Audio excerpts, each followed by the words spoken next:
Hi guys, welcome back to my YouTube channel. I will be recapping XO Kitty Season 1, Episode 5 for my fellow TV fanatics. So this episode was the start of a little bit of Minho and Kitty. You can already see that they're starting to have like emotional scenes where they're being a bit more friendlier to each other and having little tiny moments where I think we start to realize that I think Minho is slowly falling for her, but like in a different way, because we already see that he's observing like all these Kitty stuff. Like all of a sudden he knows about her mum, because of course Day told him, but like he remembers everything about her. Slowly seeing all these tiny things about her that he seems to acknowledge. He says it in a sarcastic way, but we know that he actually gets her more than anything. Like, I didn't realize how much Minho and Kitty or Moonkovi was in this particular episode until I watched it now as a Team Minho fan, because originally I was Team Day, as I mentioned before, because, you know, let's be real, we saw Day and her having a little interaction in the To All the Boys I've Ever Loved final movie. P.S. I Still Love You, I think that's the movie, or is it Always and Forever, sorry. And I didn't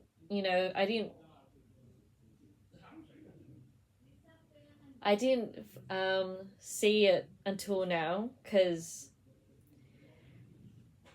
I thought that, you know, Kitty and Day would be perfect for each other, but I now slowly realize that they are better off as best friends. Like, it's insane. Their friendship is so cute. It's adorable. I just don't see him as a boyfriend material. He deserves someone better. She deserves someone better. I just think, yes, he's a sweet guy. I wanted to see more of him and Eunice, though. I definitely wanted to see that more, because I thought that was adorable. They are so cute together, but unfortunately, things happen. She has bigger dreams to be a K-pop idol and whatnot. She has ambition. I don't think Day knows what he wants to do. So I just think that they should take a bit of a break, but I feel like they are so much better than Kitty and Day. All the Team Day fans can come at me and fight me all they like, but you know it's true.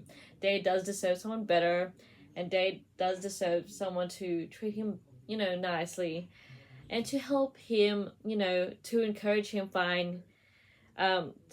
encourage him to live his dreams, encourage him to be a better person, you know? Like, I wanted to see him with someone who can encourage him. Like, I feel like Kitty could do that as friends, but then, you know, he needs a partner, or like if he was to have a partner, I need that partner to help him, you know, be who he is. Also, yeah. And as for Yuri, to all the Yuri fans, I think she's so much better with, you know, Juliana, because I wanted to see more of that. I wanted to see them all cutesy without all the drama of Kitty, you know? Like, I want them to try again.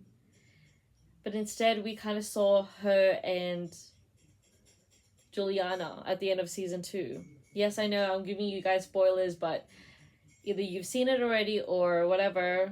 If you don't want to hear the spoilers, skip ahead. Okay, so why I think Minho is a better person. Like, he gets her, he understands her, he knows every little trait of her.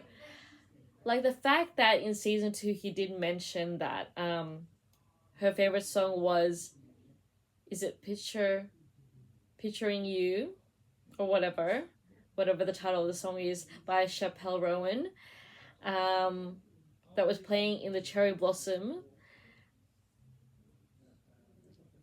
And this was a time where Kitty was dancing with him. You know, and they're having that little bit of a moment where while he was waiting for Stella, he decided to, you know, ask her to dance.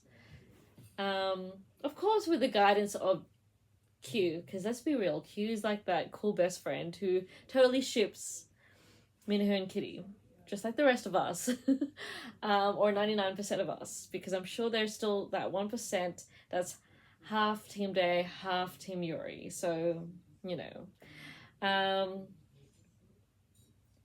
So yes, we did see a tiny bit of Moon Covey or Minho and Kitty in this season, this episode, where he offers to help her cook for the Chuseok that she organized for all the other expats out there, in the school, who have family back home, who don't have any family at all. Well, now there is family, so we'll see what Chuseok looks like next season, if there is going to be showing Chuseok, because they didn't show it at all in season 2. Because yes, I'm talking about season 3. Yeah, like, as a Moon Covey fan or Team Minho fan, I didn't realize how adorable it looks now. Like, looking back at it now and be like, oh my god, there's a reason why people are Team Minho. Oh my god, there's a reason why people were Team Minho from the very beginning.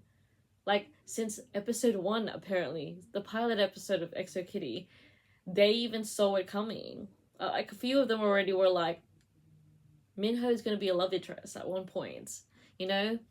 But now, in season 2, you realize they are endgame. They are definitely endgame because of the parallels between LJ and Peter Kavinsky in there. It's insane. They're the baby version of LJ and Peter Kavinsky. I mean, she is the younger sister of LJ anyways, and Peter Kavinsky is basically like the white version of Minho. Or sorry, Minho is the Asian version of Peter Kavinsky. Like, it's cool. Yeah, it's crazy.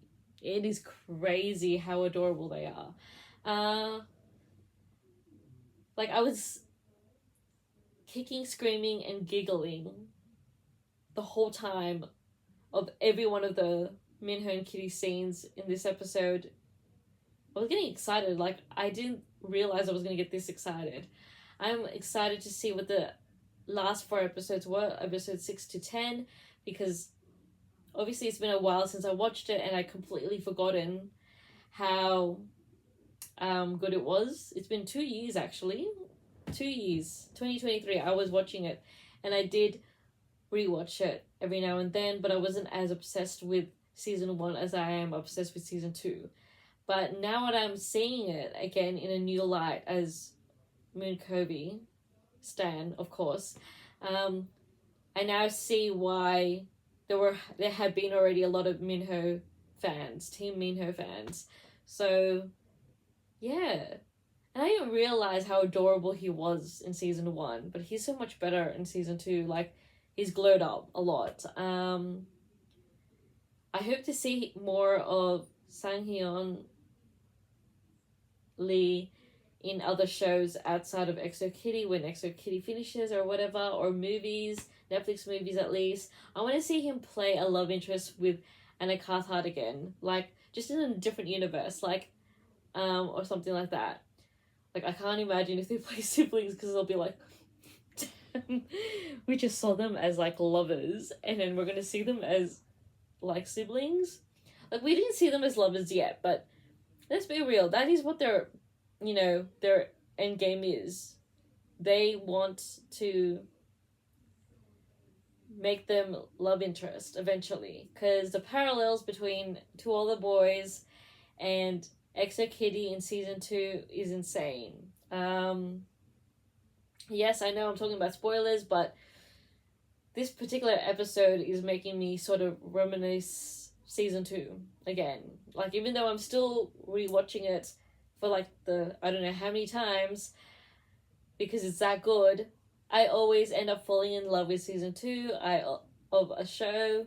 I've always love teen drama. Like, I know I'm way past my mid-30s. I'm literally turning 36 and I'm still a fan of this.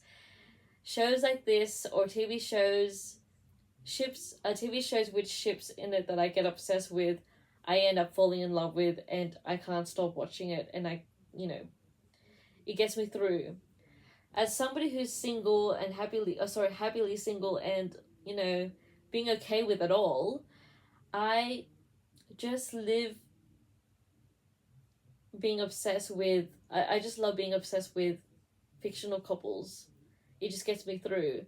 Like, if I can't find love, at least I see love on those shows. That's pretty much how I feel. I know a lot of people were like, why don't you watch adult romance shows? I do. Like rom-coms. Rom-coms are so cute. Every now and then, it really depends who's in the show, depends who produces it, everything. It really depends, because some of them are pretty much similar to each other. I can't really do rom-com movies. I prefer love stories on shows. And if I love the ship, I will stick to it and I will love it. And it's always TV shows I can ship. I can't really ship movies. I don't know if anyone can. It's insane. It gets me through, like, long days of work, weekends and stuff like that. I don't know what it is. I've always been like this. I've always been easily obsessed with movies and TV shows. That's how I live my life. I was always a TV show movie person before I was music, and now I'm a Beanie stan and a G22 stan and a Blackpink stan. So all of a sudden I'm like obsessed with music as much as I am obsessed with TV shows and movies too, because of particular reasons, like ships for them, and with music, the music itself, the group themselves, the girl group, the Asian girl groups, all of a sudden got me back into music era, as I did back when I was younger, when it was Spice Girls for me, and it was TLC also for me. What else was in the 90s? And Britney Spears for me in the 90s. But a little early 2000 or mid 2000s and stuff, like 2010, 2011, I was a big fan of Lil Mix and Fifth Harmony until they broke up and disbanded. But I've always been a Camila Cabello fan. Lately, I haven't listened to any of her music, if I'm all honest with you, just because I've been obsessing over, of course, Beanie, G22, Blackpink, Cat's Eye, starting to get into Baby Monster. I like a few, 3 of their songs. I only like one song from Eunice. I also like one song from XG, stuff like that. But I'm getting into the Asian pop culture because they're so addicting. They're so perfect. Like, I didn't realize how good they were, and I get why everyone stands Asian pop culture, like either K-pop, J-pop, T-pop, and now P-pop. So it's crazy. I see what people see in, like, music. I see why people love it so much, because it's that good. So yes, these are the things that get me through the day, through long days of work, or of weekends and stuff like that. It's the reason why I watch reaction videos or recap videos on YouTube, and I have been watching it since my Heartbreak High season 2 era, which is last year, and haven't stopped since then, because it gets me through everything. Like, I didn't realize how good it was until I watched it. I mean, to be fair, I also watch a little bit of murder videos, or like scary videos from like